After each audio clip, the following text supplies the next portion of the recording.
fait trop crier, brûler tous les étendards. Merci d'avoir accepté de faire cette interview pour 12 France TV. C'est un plaisir. Donc, bon, on va commencer par revenir un peu sur la musique. On sait que maintenant, après 35 ans de ta carrière de chanteur, ou je dirais aventure musicale, parce que probablement tu ne l'envisageais pas en tant que carrière, je pense, au départ. Tu as décidé de revenir à ta première passion, la peinture. On est d'ailleurs aujourd'hui dans ton atelier, donc on parlera aussi, pas simplement peinture dans quelques instants, mais vu que tu es principalement connu pour ta musique depuis 35 ans, on connaît les grands tubes comme Quand t'es dans le désert ou Chiquita, pour en citer que 2. Pourtant, tu as sorti 14 albums et un 15e va sortir en mars. Moi, j'aimerais revenir principalement sur la dernière partie de cette étape de chanteur qui est assez intéressante et fascinante, c'est-à-dire la création de ton 14e album Bienvenue au paradis et ensuite tout ce qui s'est enchaîné après jusqu'à la sortie du live. Est-ce que tu peux nous raconter ça ? J'avais fait un album qui s'appelait Hérétique. Il y avait deux aspects. Il y avait un aspect plaisir pour moi, puisque j'avais fait une musique influencée par le rock anglais des années 70, et qui était une chose qui était au fond de ma tête depuis le début, mais à vrai dire, à l'époque, quand j'ai commencé, je ne savais pas le faire. Je ne savais pas faire ce genre de musique. Donc voilà, il y avait cet aspect-là, faire ce genre de musique. Et puis il y avait un autre aspect qui était me passer les majors. J'avais pas envie de travailler avec ces gens-là. Je les supportais plus. Je supportais plus leur attitude strictement mercantile et s'intéressant pas du tout. Je veux dire, je comprends bien que c'est de la marchandise pour eux, mais je pourrais au moins faire semblant de s'intéresser à l'aspect artistique, mais non, ils ne font même pas semblant. Donc voilà, j'avais décidé de ne pas travailler avec eux. J'ai travaillé avec un tout petit distributeur. Et cet album n'avait bien entendu pas marché, d'autant que je faisais à une époque où c'était malvenu. J'avais sorti comme premier simple une chanson qui s'appelait Miss Démocratie. Je comparais la démocratie à une espèce de supermodèle qui se promène sur un runway et qui n'a pas forcément les idées très claires sur l'état du monde, on peut dire. Et après cet album-là, j'avais décidé de rien du tout. J'écrivais des chansons parce que c'est une chose que je sais à peu près faire. Et je m'émerveillais de la puissance de mon tout petit ordinateur, que j'ai toujours d'ailleurs, sur lequel j'avais plus de puissance, avec lequel j'avais plus de puissance que dans le grand studio que je m'étais offert quelques années auparavant et qui encombrait une partie de mon appartement. Et donc je m'émerveillais de ça et j'ai commencé par écrire quelques chansons et puis les retravailler de façon très très approfondie, c'est-à-dire que tous les instruments étaient décrits dans leurs moindres détails, tout était écrit dans les moindres détails. Mais en live, il y avait que la voix, quoi. Tout le reste, même les guitares, j'avais fait toutes les guitares en programmation. Et je ne savais pas trop pourquoi je faisais ça. Je faisais ça parce que je savais le faire et que j'avais du temps. Tu avais aussi des idées. J'avais des idées aussi, oui, j'avais des idées, j'avais du temps. Je faisais, j'avais envie de le faire, je le faisais. C'était une expression artistique, quoi. Et puis mon petit garçon, qui a maintenant 12 ans et qui grandissait à l'époque, m'a vu écrire des chansons, puis encore tous les jours écrire des chansons. Et à un moment, il a compris que j'écrivais des chansons. Et il m'a dit un jour, mais pourquoi tu ne ferais pas un disque, papa ? Et pour être honnête, j'y avais vraiment pas pensé. Hein. C'était pas l'intention. J'en étais à 50, 60 chansons. L'expérience du précédent m'avait convaincu que j'avais plus ma place là-dedans, quoi. Et ça a éveillé ma curiosité. Donc je suis allé sur Facebook. Il y avait une page qui m'était consacrée, sur laquelle j'allais très peu souvent. Mais j'ai posé la question. J'ai dit, est-ce que ça vous intéresse que je fasse un nouvel album ? Puis la réaction a été tellement enthousiaste que j'ai décidé de me tourner vers des gens que j'avais rencontrés quelques années plus tôt, c'était des gens de la famille d'un de mes amis d'enfance, et ils préparaient un service sur le net qui s'appellerait Kiss Kiss Bank Bank. Mais ça m'a permis d'aller dans l'ancien studio de Pink Floyd, profiter de la table de mixage légendaire, des micros qui sont tout autant, voilà, puis une ambiance comme ça. Et puis c'était étrange parce que c'était un ancien collaborateur, un ancien batteur, Jamie Lane, qui a repris ce studio. Et c'est quelqu'un avec qui j'avais fait un album il y avait très longtemps, qu'on avait préparé en France. On l'avait terminé en Angleterre, on l'avait préparé en France. À l'époque, ça s'appelait le Loft. Et c'est dans ce studio dont j'étais le premier occupant, le Loft. C'est dans ce studio que j'ai terminé l'album. C'est le dernier album. C'est un truc un peu comme ça, un briquet. Et le studio de Pink Floyd, qui s'appelle Britannia Row, a fermé. J'ai été le dernier à faire un album complet dans ce studio-là. Donc c'est des choses comme ça. J'avais énormément travaillé ça. Le batteur et le bassiste en Angleterre avaient beaucoup travaillé sur ce que j'avais préparé, ce qui fait que ça s'est passé en 3 jours. J'avais pris 3 jours pour passer batterie. En 2 jours et demi, on avait terminé. Puis ensuite, je suis rentré en France où j'ai travaillé avec Benjamin Cortella et Sébastien Raffaelli. Benjamin Raffaelli et Sébastien Cortella, pardon, dans ce fameux studio dont j'avais été le premier occupant, genre 25 ans plus tôt. Et là, on a travaillé pendant 3 semaines. C'était un endroit très sombre, comme ça, très fermé. C'était un petit peu comme une antre d'alchimiste. Et là, on a terminé l'album. Ils ont rejoué toutes les parties que j'avais créées, en apportant un son, en faisant venir des choristes, en faisant venir des instrumentistes, banjoïstes, trompettistes, etc. Et donc tout ça, j'en ai parlé au fur et à mesure sur Facebook, et on a un peu cherché une distribution, un peu, pas beaucoup, un peu, mais un peu, pas beaucoup. T'as peut-être pas trop envie de ça.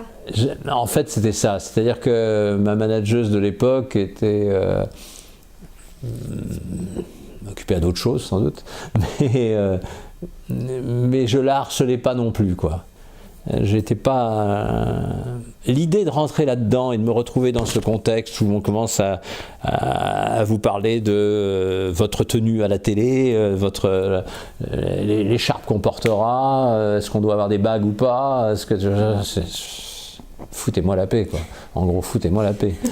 Et puis des gens qui commencent à dire tu devrais faire ceci, et puis la pochette. J'ai un copain qui est assez connu qui s'est fait jeter une pochette à la gueule parce que son chef de projet, ou je sais pas comment on les appelle, n'aimait pas le bleu et qu'il y avait du bleu sur la pochette. Non mais j'ai envie de lui dire va poser du papier peint et fous-nous la paix, quoi. Ces gens-là sortent d'écoles de commerce au mieux et sont tout juste capables de vendre des petits pois. Moi je dis ça parce que mon premier chef de produit, quand j'ai commencé à chanter, à signer les contrats avec des grosses compagnies, avec des majors, mon premier chef de produit, alors quand je nous présentais ensemble, je disais voici le chef et je suis le produit. Et mon premier chef de produit venait de la vente de petits pois, c'est-à-dire qu'avant de vendre du Cap de Vielle, il vendait des petits pois. Je me sentais très, très honoré quand même. Donc voilà, alors donc pour en revenir à l'histoire de cet album, là, Bienvenue au paradis. Ensuite, on a fait les photos de la pochette dans un atelier qui est juste au bout du couloir, là, pas très loin, avec Catherine Bodert, et puis tout avait été photographié depuis le début par Catherine Bodert, par Lo Bricard et par Scarlett Page. Alors je le dis toujours parce que Scarlett Page, c'est la fille de Jimmy Page. Donc on avait tout un tas de photos comme ça, et j'ai senti depuis le début que ça serait sans doute mon dernier album studio, et j'avais envie de faire suivre ça. Ça a été suivi aussi en vidéo, ça a été filmé, la totalité a été filmée en Angleterre, en France. De toutes mes tournées, je n'ai que des images sur scène de mon premier Olympia. C'est la seule chose que j'ai je sais pas, centaines de concerts. Enfin, à part les derniers où alors là, tout était tourné tout le temps, tout était filmé tout le temps. Et donc, j'avais cette espèce de trésor pour moi, mais iconographique. Et j'ai un copain qui a une galerie de...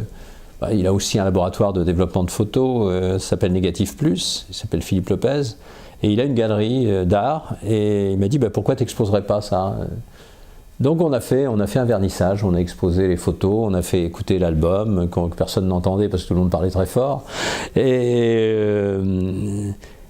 il y avait là le manager d'un des photographes de l'Aubricard qui m'a dit écoute, j'ai beaucoup aimé ce que j'ai vu, est-ce qu'on ne peut pas faire la même chose à Lille, à côté de Lille? Et j'ai dit oui, pourquoi pas. Et puis il est revenu à la charge, il m'a dit ça serait bien si tu chantais un peu pendant le temps. Je lui ai dit tu sais, moi le côté troubadour ça m'a beaucoup passé, moi je chante avec un groupe et j'ai pas de groupe, alors si tu me trouves un groupe peut-être. Et il a réuni des gens sur place que je connaissais pas, avec qui on a répété 2 heures. Et on a fait cette rencontre dans un lieu qui s'appelait le Relais Napoléon, à côté de... ça s'appelle Seclin, à Seclin, à côté de Lille. Et ça a été un vrai succès. Il y a eu plusieurs centaines de personnes qui étaient là et ça s'est vraiment bien passé. À telle enseigne qu'une certaine jeune femme, qui est toi, m'a dit j'ai envie de faire la même chose en Suisse. Et la même chose a été organisée en Suisse. Alors ça se structurait petit à petit. Alors donc il y avait d'abord l'exposition des photos, puis on projetait le making of, et puis moi je passais tout le temps avec les gens là, et puis ensuite je montais sur scène et je chantais 7-8 chansons au départ, et puis à l'arrivée 17 ou 18 dans le dernier concert, et puis on est passé de 200 et quelques personnes au départ à presque 1000 au dernier concert. Et donc Stéphanie m'a dit ça serait bien si on faisait un cahier des charges, si on disait vraiment ce qu'on veut, ce qu'on veut pas. Donc elle a fait le cahier des charges, et dans lequel il était indiqué que je tenais à ce que tous ces concerts restent gratuits. C'était très important pour moi que ça soit gratuit et que ça ne dévie pas de cette ligne-là, c'est-à-dire présentation des photos, présentation du making-of. J'étais tout le temps avec les gens, ils pouvaient manger, etc., etc. Je montais sur scène avec des musiciens que je ne connaissais pas, pour 80% d'entre eux. Il y en a quelques-uns qui sont greffés et qui sont restés. Beaucoup de locaux. Ça, oui, essentiellement c'était des locaux, c'était des gens qui étaient pros, semi-pros, amateurs complets, éclairés ou pas. Mais ce qui était très intéressant pour moi, c'était de voir leur vision de mes chansons et leur façon de les interpréter qui changeait à chaque fois. Et puis de voir aussi que j'ai eu par exemple 2 guitaristes, un de 18, un de 24 ans, qui se sont mis à suivre, à revenir au moins sur 2-3 concerts comme ça, et qui prenaient un vrai plaisir, et moi aussi je prenais un vrai plaisir à jouer avec eux. Et avec des gens qui venaient du rock, d'autres de la variété, etc., et puis qui trouvaient un terrain d'entente, quoi. C'était, voilà. C'était nouveau, on ne savait pas, c'était un peu l'inconnu. Ah oui, c'était moi j'arrivais en train la veille ou le jour même, et puis on me disait voilà vos musiciens, bonjour. On mangeait ensemble, on buvait un coup, puis on allait sur scène, et puis on répétait, et puis on voyait ce qui se passait, et honnêtement, dans 90% ou 99% des cas, ça s'est très très bien passé. J'ai peut-être eu une mésaventure une fois, quoi, mais pas, et même pas sur l'ensemble d'un concert, sur juste un détail d'un musicien qui cadrait pas, ou un truc comme ça, mais généralement ça s'est très très bien passé, c'était très enthousiasmant, et les gens étaient, enfin, je pense qu'on s'en rendra compte, donc on est monté comme ça, et je me suis rendu compte que le temps passait, et j'ai commencé, enfin quand j'ai commencé à chanter, je faisais de la peinture avec l'intention d'être peintre. Je peins depuis l'âge de 7 ans, avec comme perspective, avec l'idée que je serais un jour un peintre professionnel. Et là, le temps a passé. J'ai eu 3 ans des problèmes de sang. Je suis entré dans un cadre de maladies chroniques, voilà, comme les gens ont des maladies chroniques. Et voilà, je m'en tire très bien, ça va très bien, mais bon, c'est comme ça. Et donc le temps a passé, je me suis dit, c'est pas à 90 ans que tu vas te mettre à peindre, tu vas te remettre à peindre. Donc j'ai dit, il faut que je fasse une parenthèse là. Au bout de 4 albums, à mes débuts, je m'étais rendu compte que ce que je pouvais vivre en France avec la chanson ne correspondait pas à ce qui m'avait décidé à faire de la chanson. Moi, j'étais fan du rock tel qu'il avait explosé à l'époque hippie. J'étais fan d'une attitude qui était vraiment exemplarisée, je ne sais pas si on dit le mot, par Grateful Dead, là, un certain rapport avec le public. Grateful Dead, ils allaient jusqu'à réserver les meilleures places aux gens qui faisaient des enregistrements pirates. C'est un état d'esprit. Plus tard, il y a eu Pearl Jam qui s'est comporté comme ça. Mais à cette époque-là, j'avais comme référence que le Dead. J'aimais beaucoup Dylan et tout ça, mais au niveau de l'attitude vis-à-vis du public, c'était ça. Et je me suis rendu compte qu'en France, je ne pouvais pas vivre ça. En France, tout ce que je pouvais faire, c'était des tournées organisées où je passais la semaine d'avant dans la salle où je passer un truc de variété française, voilà, qui n'avait rien à voir avec ce que je faisais. Je participais à des émissions de télé où je me retrouvais entre Sheila et Dalida. J'ai aucun mépris pour Sheila ou Dalida, mais c'est des mondes différents du mien, quoi. C'était pas mon truc, quoi. Et je me suis très vite rendu compte que j'étais pas à l'aise là-dedans. Alors que je remplissais des salles, c'était comble partout. J'étais passé de 300 personnes, ma première date de ma première tournée, à 3-4 000 la première date de ma deuxième tournée, quoi. C'était une explosion totale. Et à cette époque-là, j'ai décidé d'arrêter. Et j'ai décidé d'arrêter, donc c'était au bout de 4 albums, et je sortais des albums pratiquement tous les 8-10 mois, quoi. Donc ça faisait 3 ans et demi à peine que j'avais...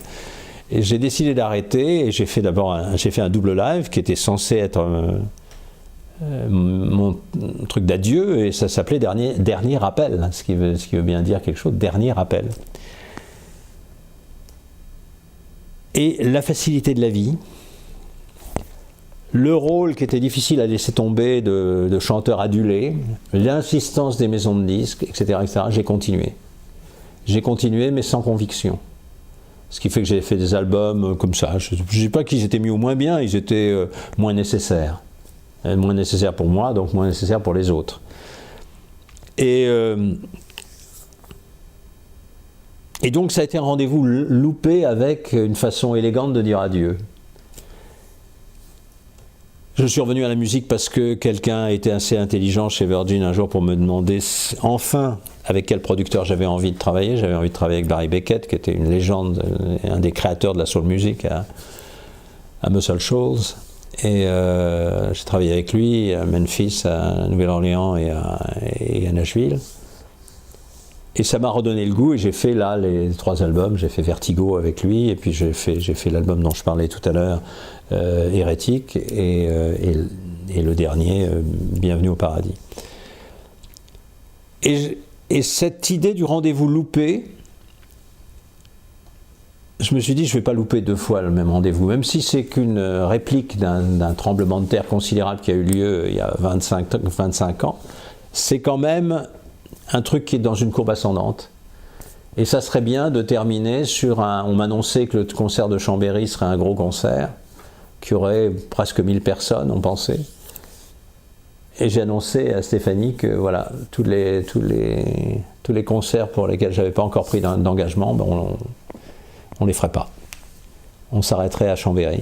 Et que c'était non seulement la fin de cette aventure, mais de cette aventure collective, comme ça, qui avait démarré avec le financement de Bienvenue au paradis, mais que c'était la fin de ma carrière.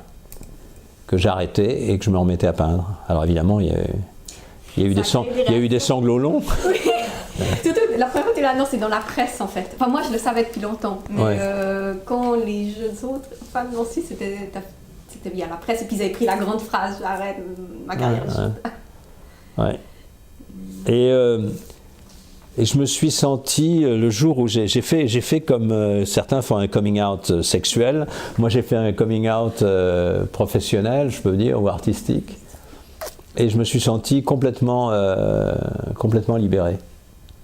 Je me suis senti complètement libéré. Je suis venu ici, je me souviens, un jour je l'avais dit, j'ai cet atelier depuis 1 an et demi. Donc j'avais déjà le projet de peindre à nouveau. Mais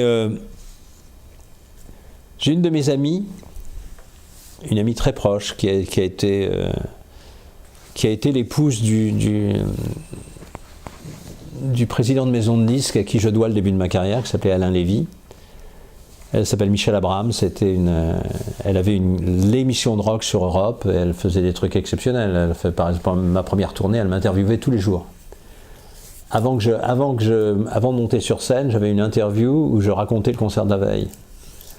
Et c'est resté une amie très proche, quelqu'un que j'aime beaucoup et qui a d'excellents conseils.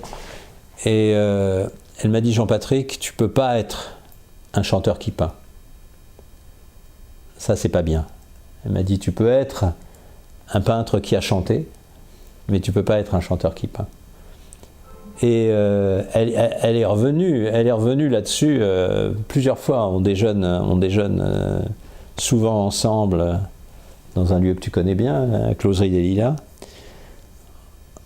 Et elle veille au grain. Elle surveille bien et elle m'envoie des mots. Donc à la fin de la semaine, je déjeune avec un de mes amis peintres, me dit-elle, quand on a un déjeuner.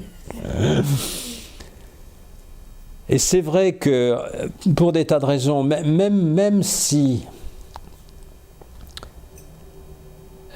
j'avais pas eu la peinture en ligne de mire, je sais à quoi je ressemblais il y a 25 ans sur scène. Et je sais à quoi je ressemble aujourd'hui. À mon avis, je chante beaucoup mieux aujourd'hui. Je chante beaucoup mieux, je maîtrise beaucoup mieux le métier, etc., etc.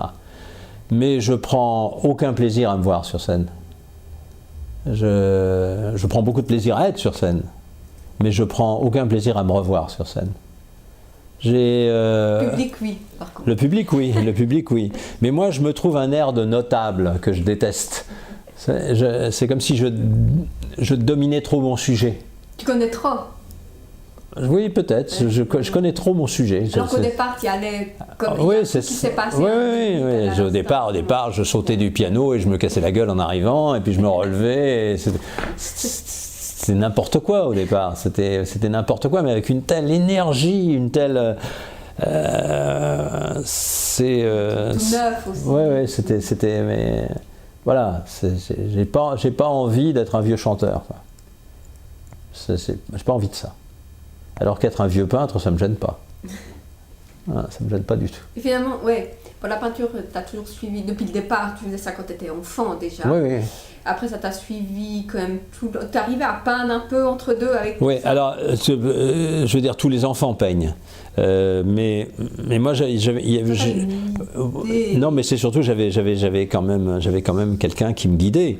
C'est-à-dire que j'avais au-dessus de chez moi habité une dame qui aurait pu être ma grand-mère, que je considérais comme ma grand-mère d'adoption, qui s'appelait Berthe Ménard, qui était la sœur d'une très grande actrice du cinéma muet, qui s'appelait Alice Tissot. Et sa sœur s'appelait Alice Tissot. Et Berthe Ménard était un peintre post-impressionniste, on pourrait dire, mais qui, à 70 ans, 80 ans, au-dessus de chez moi, 2 étages plus haut, peignait tous les jours, quoi, vraiment, sérieusement. Et elle avait un atelier, et très vite, attiré sans doute par l'odeur de la térébenthine, je montais d'abord à 4 pattes, et puis un petit peu plus tard, debout, jusqu'à son atelier, où je passais des journées entières à côté d'elle. J'y allais dès qu'il y avait, à l'époque, les journées off pour les écoliers, c'était le jeudi. Je passais mes jeudis à côté d'elle en train de peindre. Elle me mettait une petite toile et je peignais à côté d'elle. Et il y avait un truc prédestiné, c'est qu'on habitait rue Gervex à Paris. Et Gervex a été un très grand peintre, on dirait un peu pompier aujourd'hui, mais enfin académique. Donc je sais que c'était avant 7 ans, puisqu'on a déménagé lorsque j'avais 7 ans. Donc je sais que c'était avant 7 ans, j'ai dû commencer vers 5 ans à monter chez elle régulièrement. Et c'est très curieux parce qu'au-dessus de chez moi, il y avait cette dame-là, et en dessous de chez moi, il y avait une autre dame qui avait à peu près le même âge qu'elle, qui s'appelait Madame Lorta Jacob, et qui était prof de piano. Et j'allais prendre des cours de piano, mais très vite, jouer la marche turque m'a cassé les pieds. Trop académique. Et alors que Berthe Ménard me disait regarde des images de Picasso, regarde des trucs comme ça. En réalité, elle avait l'esprit très avancé pour quelqu'un qui était resté c'est dans une lignée post-impressionniste, mais elle acceptait tout à fait la peinture contemporaine de l'époque ou moderne de l'époque. On était en 50 à cette époque-là. Hein. Moi, quand je me penchais à la fenêtre, quand je regardais la rue Javec, il y avait un petit bar là, dans lequel il y avait des officiers américains qui allaient. Enfin, je veux dire, c'était ça. C'était l'odeur de crottin dans les rues, le crottin de cheval dans les rues, les gens qui allaient livrer les pains de glace à l'étage sur une espèce d'épaulette de cuir. Un peu plus tard, c'est les vitrines du marchand de disques. Il y avait des marchands de disques à l'époque, au coin de la rue, où il y avait salade de fruits en 15 versions différentes. À l'époque, ils faisaient un truc étrange. Bourvil sortait une chanson qui s'appelait Salade de fruits. Il y avait aussitôt 5-6 personnes qui faisaient la même chose et qui vendaient aussi. Non, c'était le lait à la louche dans des boîtes en fer, etc. On était dans cette époque-là. Donc, à cette époque-là, pour une dame de cet âge-là, me conseiller de regarder des peintures de Picasso, voilà. Elle a essayé de convaincre mes parents de me faire les beaux-arts et ils n'ont pas vraiment réussi. Alors tout ce que j'ai pu faire... voulu faire étudier le... Oui, mais je l'ai fait d'ailleurs d'une certaine façon, puisque quand j'étais à Janson, au lycée Janson de Sailly, les 2 années que j'ai passées à Janson, je prenais des cours de peinture à Janson. Je veux dire, tu vois, dans le cadre du lycée, je prenais des vrais cours de peinture et de plâtre et tout ça. Je faisais la même chose à Carnot avant. Ok, ouais, donc... Et il y a un truc qui s'est passé à Carnot qui m'a montré un chemin. C'est un jour notre prof, tout ça c'était très académique, on nous faisait peindre des cruches ou des philosophes, des philosophes grecs ou des trucs comme ça, et des plâtres quoi. Et assez rarement des nus, hélas. Et un jour il nous dit choisissez votre sujet, imaginez une poterie et choisissez votre sujet. Faites. Et alors moi, sans doute la frustration de ne pas faire assez de nus, je me dis, je vais avoir une très mauvaise note, tant pis, je vais faire un vase qui aura cette forme-là, quoi, hop, et puis alors la poitrine, et puis un peu le ventre comme ça, et puis voilà, et puis sur ce vase lui-même, je vais faire des silhouettes de femmes nues qui vont s'entrecroiser et qui changeront de couleur à chaque... J'ai eu la meilleure note de la classe. En m'attendant, où j'ai compris que l'audace payait en matière de peinture. C'est à partir du moment où j'ai entendu de la musique américaine, j'ai été immédiatement conquis. Pourquoi ? Parce que mon père était un fan de cinéma, et de cinéma américain particulièrement, et j'allais, quand j'étais très jeune, là, après les 7 ans, là, j'allais facilement, ce qui doit être rare, ce qui devait être rare à cette époque et pour des enfants de cet âge-là, j'allais 3 fois par semaine au cinéma. Une fois au cinéma Le Berthier, qui était boulevard Berthier en face de chez moi, mais en face, juste en face, c'est devenu par la suite un studio, et c'est même devenu un studio de gravure, et c'est là où j'ai gravé mon premier disque. Ma mère habitait toujours en face. Et ensuite, on remontait l'avenue Niel, on montait vers les Champs-Élysées, et on s'arrêtait au McMahon, et puis on allait au Napoléon qui était derrière, et on voyait 2 autres films, quoi. Le mercredi soir ou le jeudi, on allait voir un film au Berthier, et puis le samedi, on allait voir au Napoléon, et puis un dimanche, et c'était... Très souvent, mon père adorait les westerns, c'était très souvent des endroits avec des espaces que j'ai retrouvés beaucoup plus tard en vivant aux États-Unis, mais des espaces gigantesques, quoi, on avait l'impression qu'on mettait un objectif grand angle sur le... Moi j'habitais le boulevard Berthier avec donc d'un côté des hôtels particuliers, et puis de mon côté des immeubles en briques, et puis quelques platanes qu'on massacrait tous les 3 ans. Et on entendait beaucoup moins de chants des martinets et des hirondelles le soir. Ce que j'adorais faire avec mon père les soirs d'été, c'était me mettre à la fenêtre et d'écouter les chants des hirondelles et des martinets. Et donc, lorsque j'ai entendu du rock pour la première fois, c'était le premier rock blanc officiel qui était Rock Around the Clock de Bill Haley, d'un seul coup, j'ai compris que c'était la musique, c'était la bande-son de ces images qui hantaient ma vie, qui me permettaient d'espérer un jour de sortir de cet endroit confortable. Je n'ai pas eu une jeunesse misérable, très loin de là, au contraire. Mais je me sentais un peu enfermé entre ces murs de pierre et de briques. et d'un seul coup le spectacle, l'espèce d'horizontalité désertique un petit peu de la vision a eu sa bande son. Alors je suis très vite passé de Bill Haley à Elvis Presley, et puis plus tard quand la vague anglaise a débarqué, je me souviens, j'ai vu la première fois les Rolling Stones, je les ai vus, il y avait des actualités avant les films, je les ai vus au cinéma Le Berthier, en face de chez moi.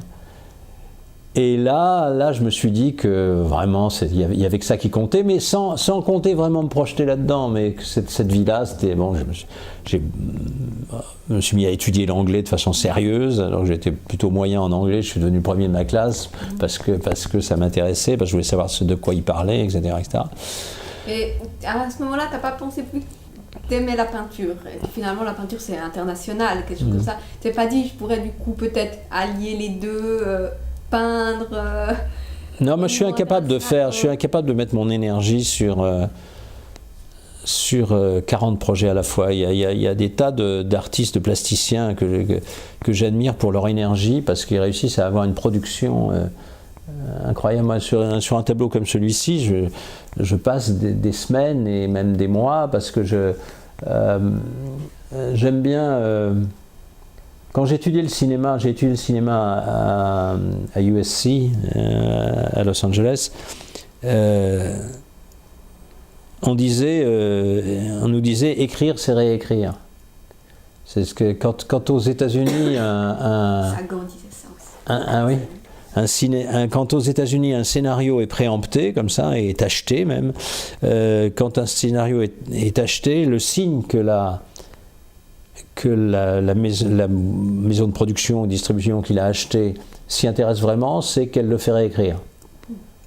C'est-à-dire qu'ils ne prennent pas la peine de faire réécrire un truc qu'ils trouvent imparfait, mais dès qu'ils trouvent un truc qui est complètement convaincant, ils le font réécrire, mais pas une fois, pas 2 fois, 5, 6, 10 fois, par des gens différents, etc. Moi, ce que j'aime bien dans ma peinture, c'est me mettre en situation de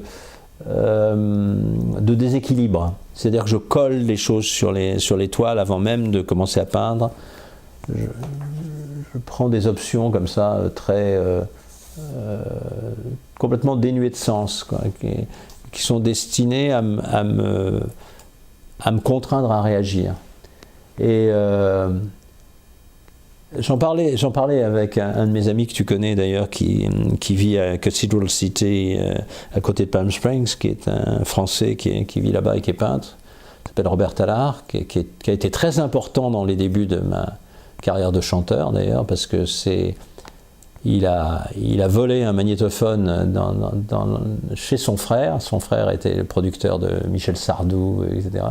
Il l'a volé pour emprunter, disons, ce qui m'a permis de faire mes premières maquettes. On était voisins de palier, comme ça. Et je parlais avec Robert récemment, parce que je lui ai envoyé une photo de ce tableau à un stade antérieur. Et ben il n'y touche plus, c'est parfait, etc. J'ai dit non, je vais continuer à y toucher, je suis très sûr de moi. Et il me dit, mais tu sais, moi j'ai 80 tableaux que j'ai abandonnés parce que j'étais allé trop loin. J'avais dépassé le stade où ils étaient en équilibre. Moi je dis, mais non, moi je suis très sûr de moi, quand on va trop loin dans un tableau, ce qui arrive, eh ben, il faut aller encore plus loin. C'est-à-dire qu'en fait, on pourrait, je continuais en lui disant qu'on pourrait peut-être imaginer de ne peindre qu'un seul tableau toute sa vie, qu'on serait toujours en train de refaire. Il faudrait prendre des photos entre-temps, dire il a été comme ça, ce que je fais d'ailleurs, il a été comme ça, puis maintenant il est comme ça, puis 20 ans plus tard, maintenant il est comme ça, quand il y a 7 couches de peinture. Il y a un peintre allemand contemporain pour qui j'ai beaucoup d'admiration, qui s'appelle Anselm Kiefer.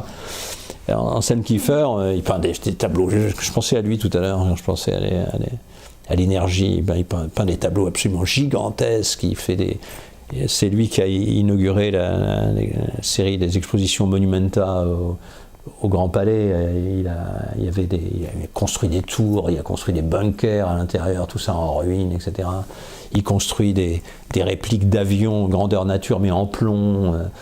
Il rachète des chars d'assaut en Europe de l'Est. Enfin, il vit dans le gigantisme absolu. Et je l'ai vu l'autre jour sur une immense toile comme ça, armé d'une espèce de palette de pâtissier, en train de casser des trucs, d'enlever des épaisseurs. Comme ça. Ah, c'est beaucoup mieux comme ça, disait-il. Et c'était une toile qu'il avait terminée peut-être 3-4 ans avant, quoi. Et oui, mais je pense que ce qui est important aussi, voilà, sur une toile que je vous montrerai tout à l'heure peut-être, on voit qu'il y a des bribes de phrases qui restent. Et quelquefois, dans un tableau, ce qui est peut-être plus important que ce qui est montré, c'est ce qui est caché. Je suis beaucoup pour je cache des objets. Je mets des objets sur lesquels je repeins par la suite. Voilà. J'aime bien le soir, j'aime bien les photographier pour voir comment elles ont évolué dans la journée. Et c'est vrai que quand je les photographie par rapport à la taille du studio, on se rend pas vraiment compte parce que je prends un petit peu de sol comme ça. Et quand on me photographie à côté, comme je suis assez grand, ça paraît pas très grand non plus, mais le meilleur point de vue, c'est quand tu t'assieds à 3 ou 4 mètres, là, la taille, tu t'en prends plein les yeux. Oui, c'est grand, c'est carré, ce qui est un format peu usité en matière de peinture, mais qui sans doute me rappelle les formats des CD et des 33 tours, pas le format du disque lui-même, parce que ça serait rond sans ça. Mais oui, c'est grand, oui, c'est... La taille, c'est un statement. Tu t'imposes ça pour... Non, ça j'ai envie de peindre grand. Okay. Non, ce que je m'impose, c'est de mettre des obstacles. C'est-à-dire que, avant même de commencer à peindre, j'avais collé ce bout de carton sur lequel j'avais fait des expériences de pigments mélangés à de la poudre à fusil, et puis on avait allumé ces trucs-là. Je me suis imposé de mettre cette espèce d'emballage. Je suis fasciné par les emballages. Les emballages, c'est un truc qui me fascine. Les emballages, j'ai tendance à les momifier, tu vois. Comme ici, c'est en fait des canettes de bière que j'entoure de toiles plâtrées pour faire du plâtre, quoi, en fait. Et quand quand ça a pris, quand c'est sec, je les traite avec du bitume et des choses comme ça. Je pense que même faire un tableau entier rien qu'avec des choses comme ça. Et ça, c'est des restes d'emballage assemblés, ce côté un peu Rembrandt ou Soutine ou Bacon, comme ça, de poitrine ouverte avec des côtes, etc. etc. Ça m'a été suggéré par cet emballage que j'ai découpé, réassemblé, etc. etc. J'aime beaucoup tous ces produits annexes de la société telle qu'elle est en ce moment. Qu'on jette normalement, j'en ai un tas ici, là. Je ne sais pas s'ils serviront tous, peut-être que certains seront jetés, mais il y a des boîtes de lait, des boîtes de Yoplait. Voilà, et j'aime aussi beaucoup, on les voit pas ici, mais ils y sont quand même, les bandes plâtrées qui me servent à recouvrir des objets. J'aime beaucoup ce qui est caché sous une toile. J'aime aussi beaucoup les mousses expansives comme ici, ou ici par exemple. C'est la mousse qui sert d'habitude à coincer les fenêtres lorsqu'on les cadres des fenêtres entre les parpaings ou je sais pas trop quoi. C'est de la mousse expansive et j'aime beaucoup ça. Alors ce tableau, il y a un truc que j'aime, que j'ai découvert. J'aimais pas les peintres matiéristes. Tu vois, je veux dire, quand on me parle de Tapiès ou de gens comme ça, je reconnais un immense talent. Je reconnais une espèce de façon très élégante d'assembler les objets les plus divers. On parle d'époque équivalente chez Picasso, je reconnais ça, mais ça n'avait pas pour moi de lien avec ce que j'aurais pu faire. Et puis en me remettant à peindre, j'ai découvert qu'il y avait une pulsion matiériste chez moi très très très forte. Alors ici, il y a une espèce de foin qui est collé, maintenu par la peinture. Il y a des épaisseurs, il y a 7-8 matières qui se superposent. c'est peut-être aussi toujours cette notion d'obstacle et de choses cachées, de choses en dessous, de stratification, T'aimes bien, hein, comme tu as posé des défis, du coup, un peu.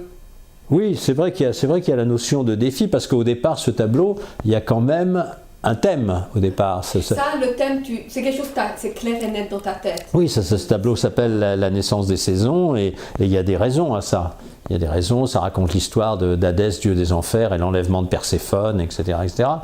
Avec des éléments symboliques qui viennent de cette histoire, comme la grenade, la terre qui se fend, ce qu'on prend pour un très grand sexe féminin, c'est en fait la terre fendue, Hadès qui est dans la mythologie grecque, qui est invisible.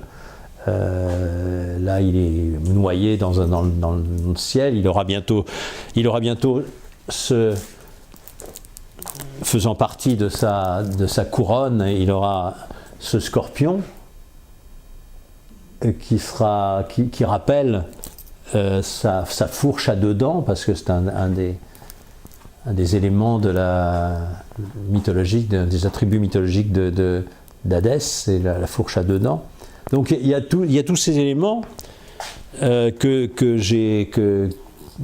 j'ai voulu réunir dans cette peinture, et au milieu d'une espèce de joie de peindre. De joie de peindre, de joie sensuelle de la peinture, des coulures de gomme laque, des mélanges de peinture qu'officiellement on n'a pas le droit de mélanger, parce qu'on ne sait pas ce que ça va donner, des mélanges de styles aussi, des choses peintes avec une sorte peut-être d'application, et puis d'autres complètement jetées, etc., etc. Ce qui est important pour moi, c'est toujours la notion d'obstacle, il s'agit de ne pas s'ennuyer, en fait, fondamentalement. C'est un peu le résumé de ta vie, non ? Oui. Il s'agit de ne pas s'ennuyer, il s'agit de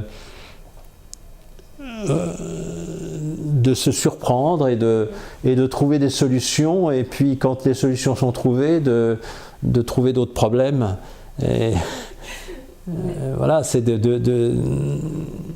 je pense que si je n'avais pas la sensation, ou du moins la possibilité d'inventer une façon de peindre tous les jours, en fait, je pense que je ne viendrais pas ici. Ouais. Je pense que c'est ça, au départ, j'ai pas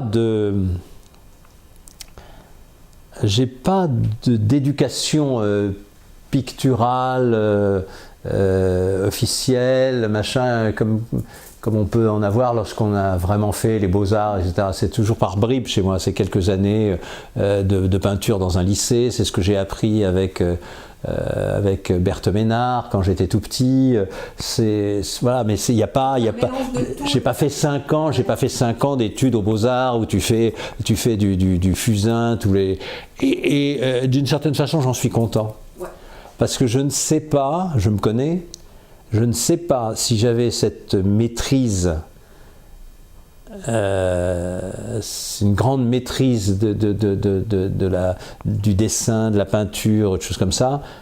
Je ne sais pas si je serais assez fort moralement, intellectuellement, assez courageux pour m'en libérer. Picasso disait, quand j'avais 15 ans, je peignais comme Raphaël. Je dessinais comme Raphaël, il disait, j'ai mis une vie entière à peindre arriver à dessiner comme un enfant de 5 ans. Mais Picasso, c'était une force de la nature. C'est pas étonnant qu'il ait peint des faunes, parce qu'il était lui-même comme ça. C'était quelqu'un devant qui tout devait s'effacer. C'était quelqu'un qui avait cette énergie-là. Je dis pas que je l'ai pas, je dis pas que je l'ai, mais je doute du fait de l'avoir. Et d'une certaine façon, je suis assez content d'être encore une fois, c'est des obstacles, d'être limité techniquement. Je suis assez content d'être limité techniquement. C'est autant d'années à ne pas lutter pour se libérer, quoi. Voilà. je suis libre de tout enseignement classique. Et même technique, je veux dire, il y a des choses. Je me suis rendu compte, par exemple, que cette fameuse gomme laque qui est à base d'alcool, il ne faut surtout pas l'employer sur des peintures à base d'huile. Et par contre, j'ai adoré le résultat. Donc je fais ça sans arrêt. Mais là, ce qui est intéressant, je trouve, c'est les messages qui ressortent. Alors, c'est des messages plus ou moins clairs selon ce qu'on connaît, ce qu'on sait, mais aussi des messages émotionnels, je trouve, au niveau des images.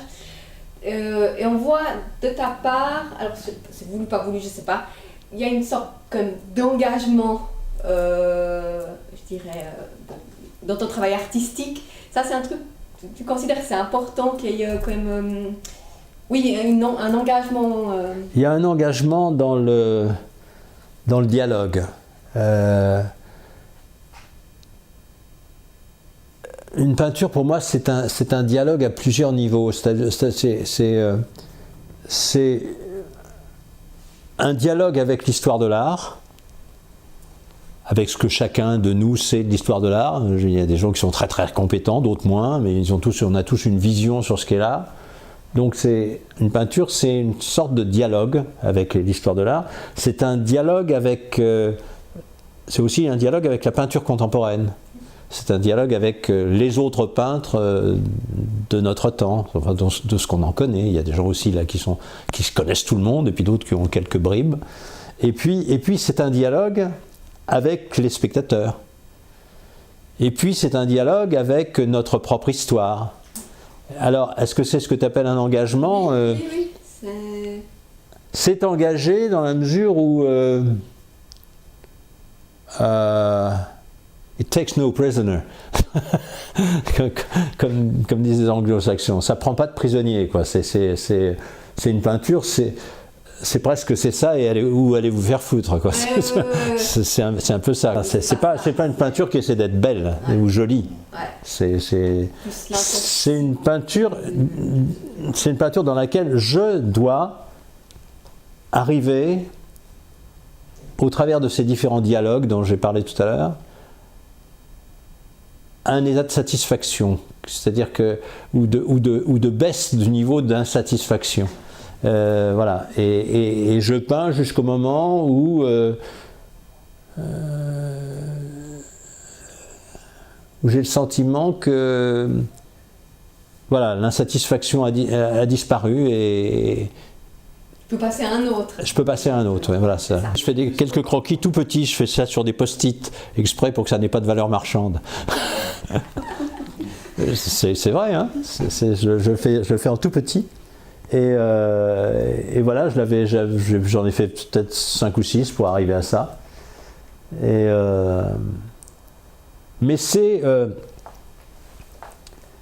pour moi, c'est le degré zéro de ce qu'on peut faire avec ces éléments-là.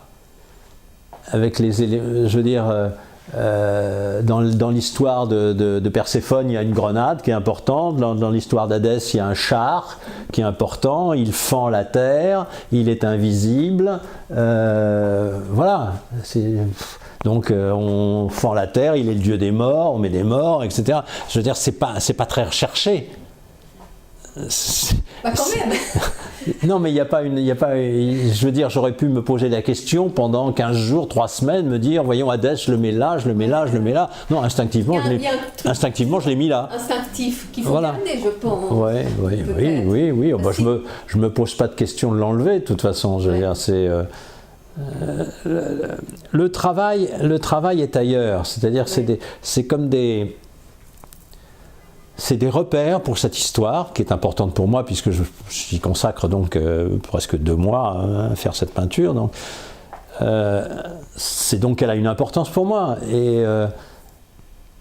Mais une fois qu'elle est là, une fois que le dessin est là, je fais toujours très attention à laisser des traces du charbon de bois qui m'a permis de faire ces dessins.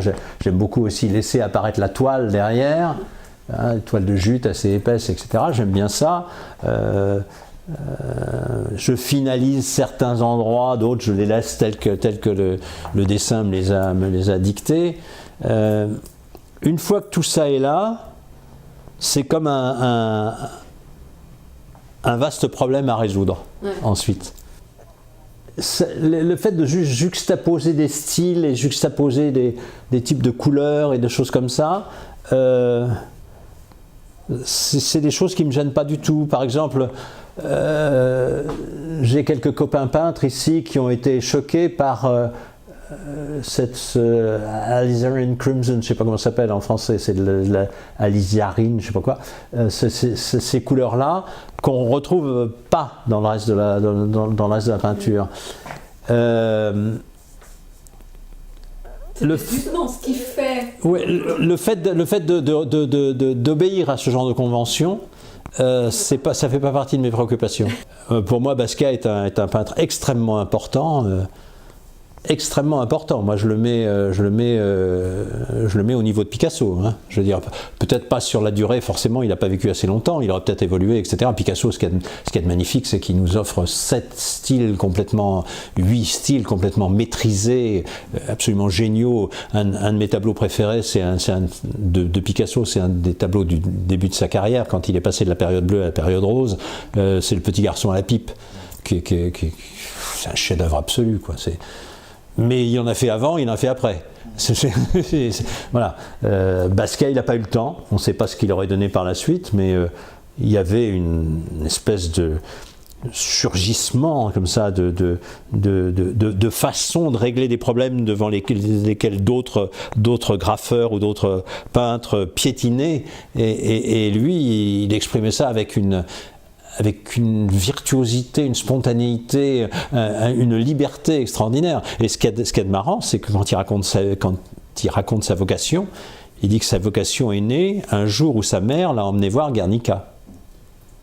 Beaucoup de mes références sont des références d'art premier. Je suis collectionneur d'art premier, j'aime pas le mot d'ailleurs, l'expression art premier, je trouve ça très prétentieux et très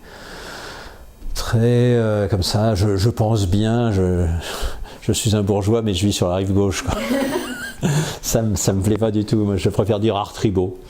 Je suis collectionneur depuis l'âge de 17 ans de ces œuvres-là, et puis en plus j'ai beaucoup de livres sur ces choses-là. Je m'intéresse beaucoup au vaudou et des choses comme ça. Il y a des notions d'esthétique qui sont complètement différentes des nôtres, parce que d'abord ce ne sont pas forcément des notions d'esthétique, c'est des œuvres qui ont des fonctions rituelles, des fonctions religieuses, des fonctions magiques, et qui, vues par nos yeux, prennent une dimension esthétique, mais une dimension esthétique très très différente des nôtres, quoi, je veux dire. Ces choses-là que je fais là dérivent directement du vaudou, là, ça c'est signé. Ce tableau s'appelle l'équation du poisson blessé, parce que le mot en grec ancien qui voulait dire Jésus et qui voulait dire poisson était le même. Et je trouvais intéressant, sur une croix latine inversée, je trouvais intéressant de peindre ce qui s'appelait, ça il faut le savoir, cette barre horizontale, ça s'appelait le patibulum. Cette barre avec laquelle il se promenait pour aller se faire crucifier comme ça. Ça s'appelait le patibulum. Et sur ce patibulum, il y a un poisson blessé, sur lequel il y a l'équation de Schrödinger, donc. Et ça, c'est des visages rescapés. Il y en a 3 autres plus abîmés en dessous. C'est des visages rescapés d'un happening à base de poudre à fusil et de dessin rituel qu'on a fait dans la cour, comme ça on a allumé ça et on a filmé ça d'ailleurs.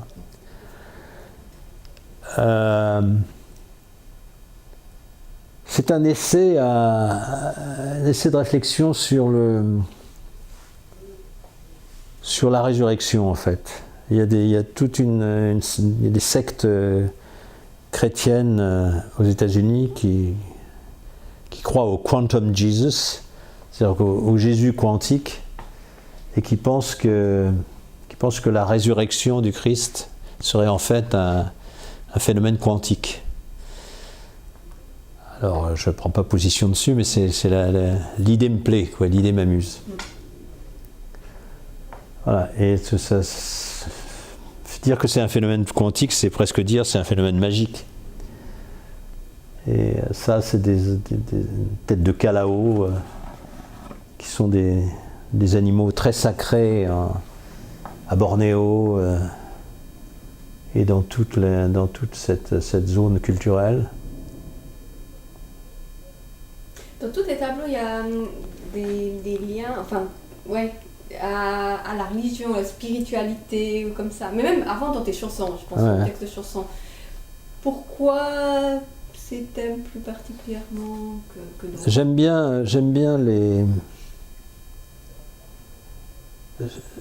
bien la variété et la richesse des réponses qui sont apportées à des questions essentielles et inutiles. Je pense qu'il est totalement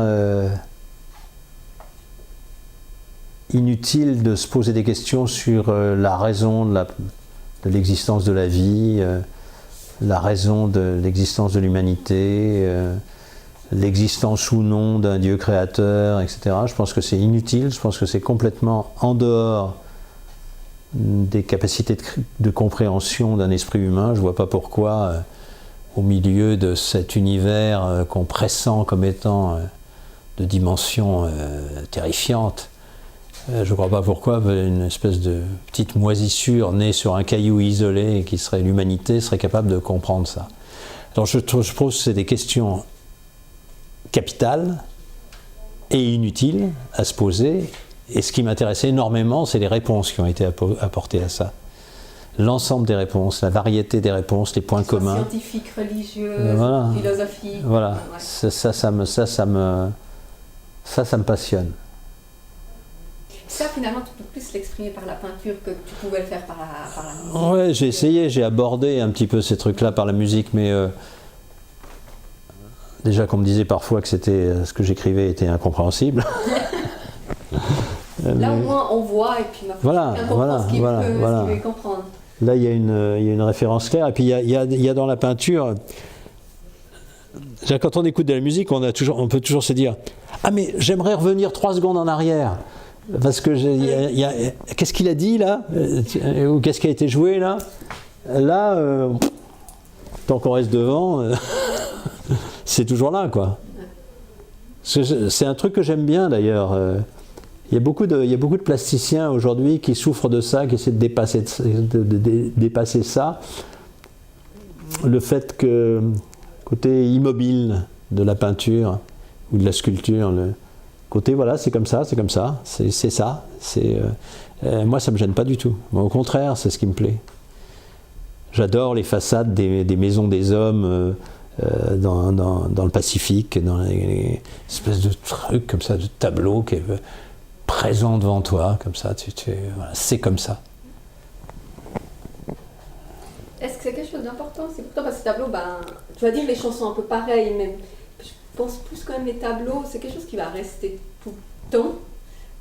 Est-ce que c'est important pour toi de laisser comme ça, entre guillemets, un témoignage de tes idées et autres? Ou finalement, c'est maintenant tu as du plaisir à peindre, d'autres gens ont du plaisir à regarder, puis finalement ça s'arrête là. De toute façon, comme disait Woody Allen, dans 6 milliards d'années, tout ça a détruit, la victoire de Samothrace, la Vénus de Milo, et le petit garçon à la pipe, tout ça aura disparu. Donc voilà, tout ça est très, très contingent. Est-ce que c'est important de durer? Est-ce que c'est important de durer? C'est important d'exister déjà.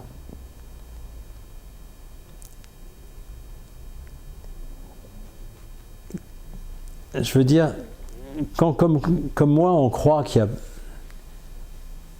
n'y a rien après la vie, on peut Moi, je dirais que c'est important de durer pour les gens qui m'aiment et que j'aime. C'est important que je dure pour mes fils. Voilà, c'est important que je dure pour les gens qui m'aiment, qui ne sont pas mes fils, qui sont mes amis, qui sont... Voilà. C'est important que...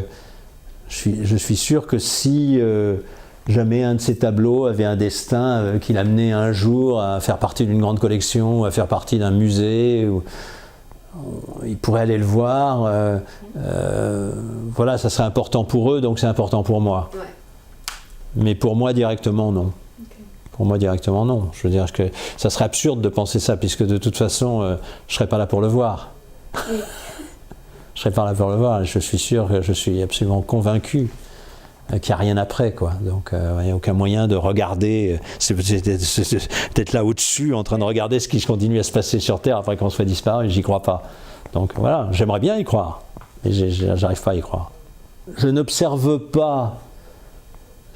pas la société, j'observe mon cerveau existant dans la société actuelle. Voilà, parce que non pas qu'il soit exemplaire, ni qu'il soit particulièrement érudit ou je ne sais trop quoi, ou particulièrement remarquable, mais j'ai que celui-là. Donc il faut que je fasse avec, quoi. Mais ce qui est très important, c'est un mot que j'emploie souvent, c'est le mot dialogue. C'est vraiment un truc très important pour moi, c'est le dialogue entre une toile et moi. C'est-à-dire que tout à l'heure, je disais, je ne sais pas s'il est terminé celui-là. C'est exactement ça, quoi. Il ne m'a pas encore dit s'il était terminé ou pas. Je suis bien dans ce rôle-là. Je suis bien dans ce rôle-là. Je pense c'était quelque chose qui était réprimé, qui était tu, qui était enfoncé voilà, par d'autres activités plus voyantes. Et il y a un truc que j'ai toujours détesté. Autant, avant de devenir chanteur, dès que j'avais l'occasion, je prenais une guitare et voilà, mais dès que je suis devenu chanteur, mais je jouais ce qui venait à ce moment-là. Et je chantais ce qui venait à ce moment-là. Et les gens me disaient « Ah, tu l'as composé cette chanson ?» Je disais « Non, je viens de l'improviser, quoi. » Et autant j'aimais faire ça, autant je détestais à une époque aller dans un dîner, qu'on me dit « Ah, vous nous chanterez bien quelque chose ». Et à chaque fois, ça a créé des froids, parce qu'au bout d'un certain temps, j'avais trouvé la réponse immédiate, la réponse idéale, et ça a créé des froids. Je leur disais « Si j'étais plombier, vous me demanderiez de réparer vos chiottes maintenant ». Et ça glaçait les gens. Et je détestais ça. Et avec la peinture, je sais que c'est un truc qu'on ne me demandera pas. Et je ne sais pas pourquoi je détestais ça, parce que tu m'as vu des dizaines de fois enfin peut-être pas des dizaines de fois, mais au moins une bonne dizaine de fois sur scène. J'ai l'air d'être content, non? Je suis parfaitement heureux. Mais je suis parfaitement heureux quand ça se passe comme je veux que ça se passe. Là, j'ai aucun mal à parler de ma peinture et à être filmé devant ma peinture, et j'aurais aucun mal à aller à rencontrer des directeurs de galerie. Je suis en accord avec ce que je fais, quoi. Ouais, voilà, Je suis complètement en accord avec ce que je fais. Ensuite, est-ce que ça plaira, convaincra, etc., etc. C'est un peu hors de mes mains, ça. J'y peux pas grand-chose.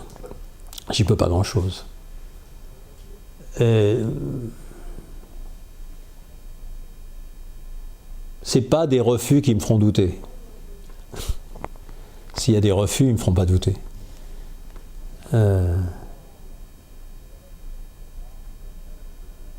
Le rapport que j'ai avec la peinture, c'est pas un rapport social.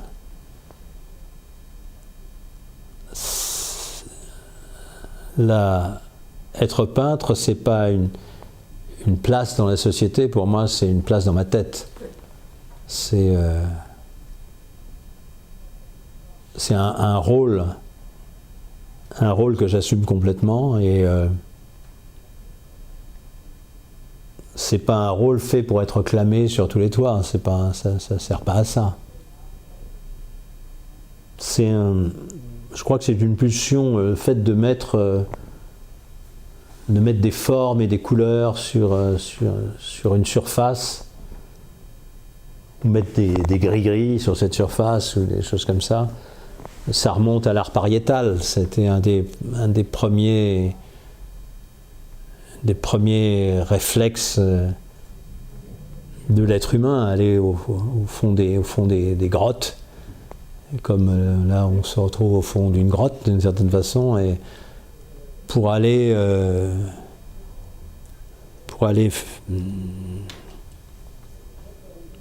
inscrire quelques gestes magiques, quelques repères, quelques tentatives pour communiquer avec ce qui est ailleurs, avec le mystère, alors les supports les sujets qui sont les supports intellectuels de ce genre de démarche peuvent varier, mais l'essentiel c'est la démarche elle-même. Voilà. Et ce qui m'intéresse beaucoup dedans, c'est le double rapport, le rapport avec les idées et le rapport avec la matière. Le rapport avec la matière est très très important, quoi. Je veux dire, je peux tomber amoureux de certaines brillances que je vois là, du toucher des choses, des traces de pigments ici. Un copain qui est venu l'autre jour qui m'a dit, mais j'aime tellement la surface de tes tableaux que j'en mangerai. Oui. Il y a une espèce de sensualité là-dedans qui est très très importante pour moi.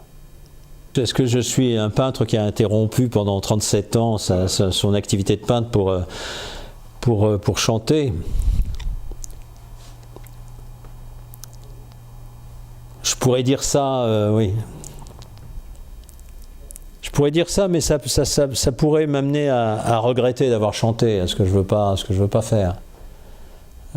J'ai vécu des choses passionnantes en chantant, j'ai vécu des choses passionnantes en écrivant des chansons, en me battant contre ce mystère de la musique, cette voie étroite entre mon incompétence musicale et mes ambitions esthétiques. Et puis j'ai fait des tas de choses en musique. J'ai pas fait que ma carrière de chanteur. J'ai aussi écrit du néoclassique, du néo-opératique, des domaines, je veux dire, qui n'étaient pas prévisibles, quoi. Je veux dire, d'un seul coup, je rencontre une soprane.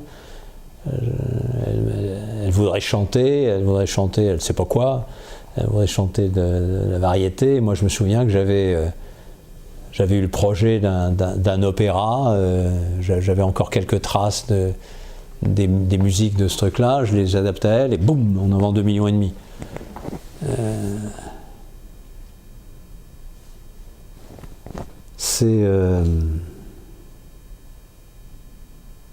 Non, ça a été jusqu'à présent une vie intéressante.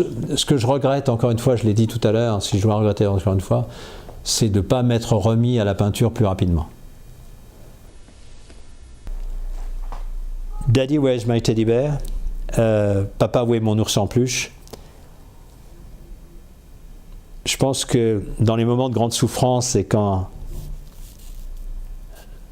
la mort peut paraître presque la chose la plus désirable,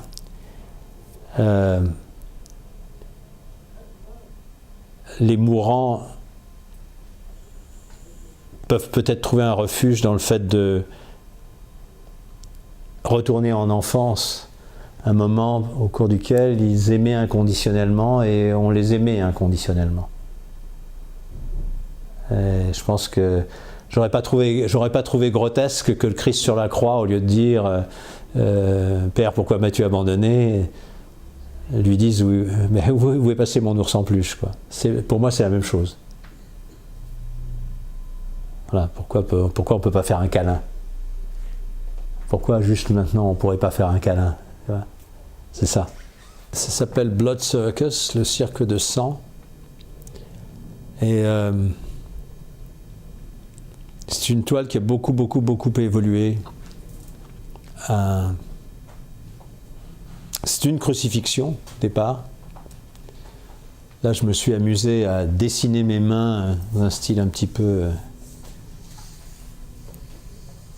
Renaissance italienne, un petit peu. Puis ensuite, elles ont brûlé aussi, toujours ma manie de la poudre. On l'a fait brûler ici. On ne voyait plus rien. C'est un tableau qui, d'une certaine façon, sous un certain angle, c'est au travers du sang, le sang qui coule des mains, qui coule du mur, et qui coule de cette espèce de sexe féminin en bas, là. Au travers du sang, évoque les rapports entre les religions patriarcales et matriarcales. Mais c'est aussi un tableau qui parle du sacrifice, puisqu'on voit des fils qui vont jusqu'à ces espèces de ceintures d'explosifs, sous lesquelles pendent des cadavres de chauves-souris. Donc c'est une évocation aussi de tout l'aspect Nosferatu, tout ça, l'aspect vampiresque de tout ça, une espèce de façon dont le sacrifice, l'auto-sacrifice ou le sacrifice dans les religions est une chose dévorante, mais il y a aussi d'autres sacrifices qui sont évoqués ici, puisque ça, c'est des bribes de phrases. Avant, ce tableau était couvert de bribes de phrases comme ça, qui étaient des bribes de phrases, de dernières phrases de condamnés à mort, anglais et américains, juste avant leur exécution. Et j'en ai laissé qu'un entier, c'est une femme qui a dit ça. Les braves gens sont tellement sûrs d'avoir toujours raison. C'est quand on pense qu'elle a dit ça juste avant d'être exécutée. Il y en a un ici qui s'appelait Edward Fish. Il a dit « Je ne sais même pas ce que je fais ici ».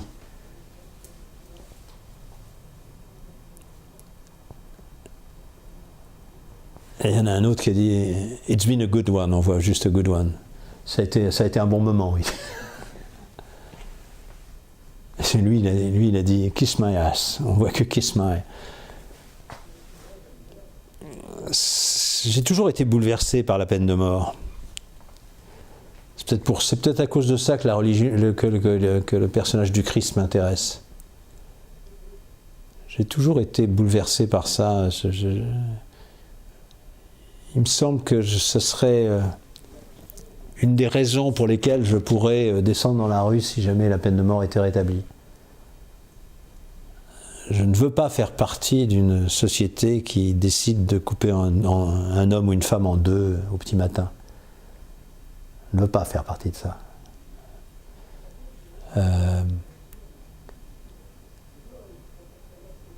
Sur le plan de la cruauté, l'être humain vient de périodes terribles.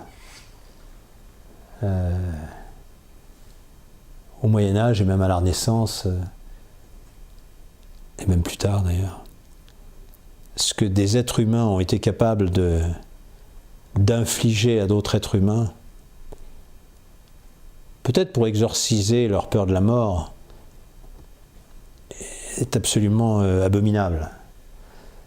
Quand j'étais petit, j'avais près de chez moi habité une de mes amies d'école. J'étais dans une école mixte, dans une école protestante mixte, dans laquelle ils acceptaient des catholiques, puis elle était catholique et moi aussi.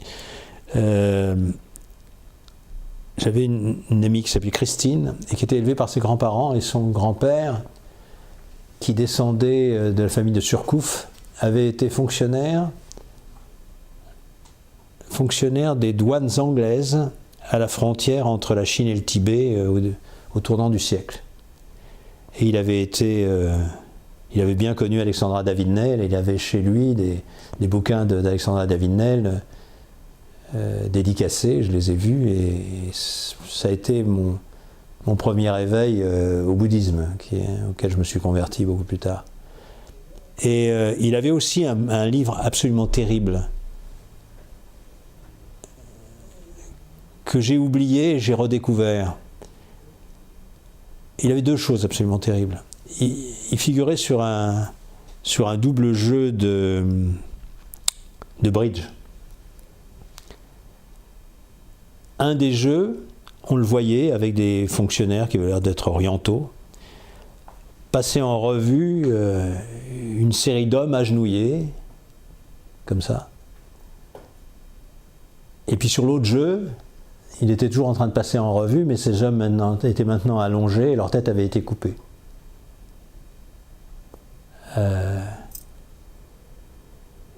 Il est mort, aveugle, complètement fou, veillé par mon père, ayant sauté du 3e étage, voyant tous les gens qu'il avait fait exécuter dans l'exercice de ses fonctions.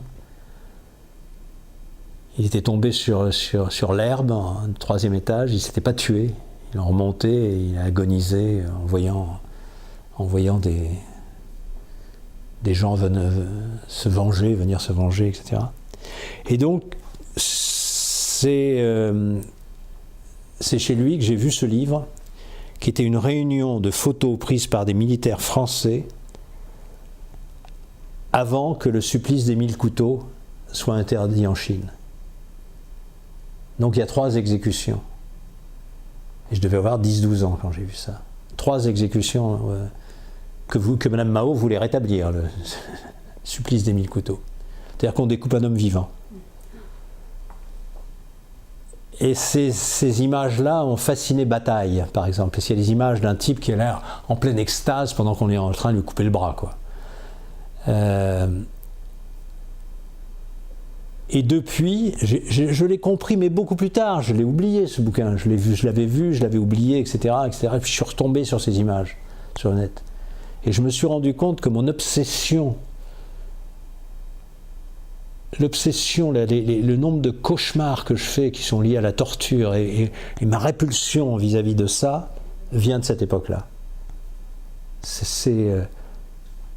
Je pense que ce bouquin m'a totalement scandalisé,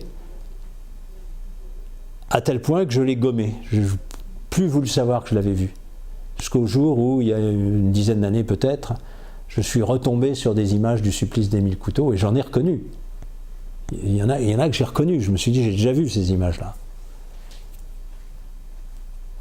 Alors c'est pas curieux, d'une certaine façon, c'est un peu logique que dès que je me remets à peindre, c'est de ça que ça parle. C'est de ça que ça parle. Et il y a presque une progression logique. Je parle de ça, je parle du supplice, je parle du sang versé. Ensuite, je parle de cette trace d'espoir, qui est, même si c'est un mensonge, même si c'est un fantasme, qui est la résurrection, pour aboutir à l'attirance sexuelle et aux saisons. Je viens d'y penser maintenant. Hein. J'avais pas établi ce lien de progression comme ça. Après ça, je vais commencer à faire des tableaux scandaleux. Voilà.